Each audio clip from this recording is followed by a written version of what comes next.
Albinos in East Africa live in fear of witchcraft moneymakers. They look at every day as a challenge.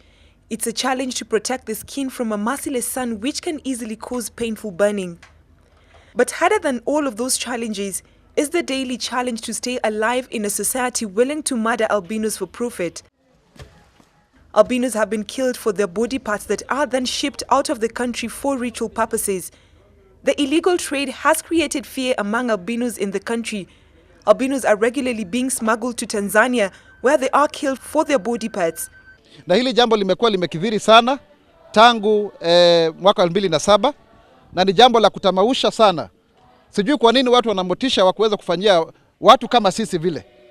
Na sisi pia sio watu ambao ni wa Mungu ambaye ni mchache kuliko miungu ile mingine yote. Sisi tumezaliwa kama wale wengine.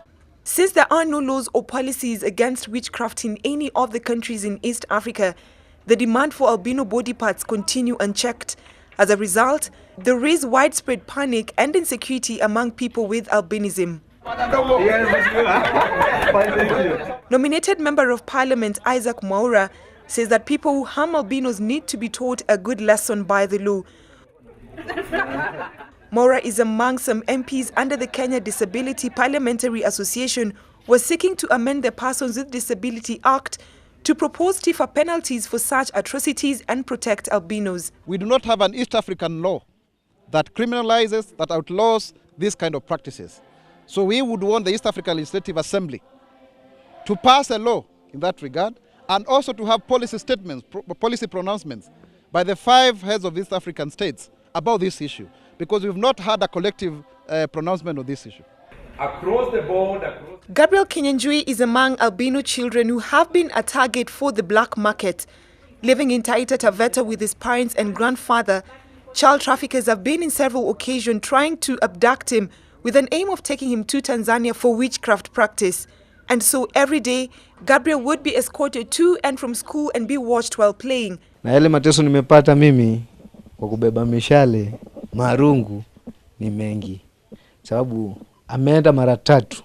Hata nikiwa na huyo mtoto wangu shambani siendi. Hakuna mahali naenda, nikimpeleka shuleni asubuhi saa 7 nimrudie. Maana hii tulikuwa tulali, sisi tunamlinda kwa mishale. Ndio angalau tunajua kwamba sasa hatuna kinga nyingine ambayo tunaweza kujikinga nayo. Today, Gabriel felt a sigh of relief as he walked into the compound of Thika School for the Blind, where he had been relocated by the Albinism Society of Kenya for safety and learning purposes. Na kumpeleka nyumbani hata hakuna nafasi ya kuweza kwenda kutafuta chakula, ni kumulinda ule mtoto, maana hujui kwamba hao watu ambao watatoka Tanzania wanatafuta albino watakuja saa ngapi, ama saa yote wewe unakaa na uoga. Kwa hivyo mimi nashukuru hivi leo tutalala usingizi kwa maana mtoto ametakuwa mahali pa usalama.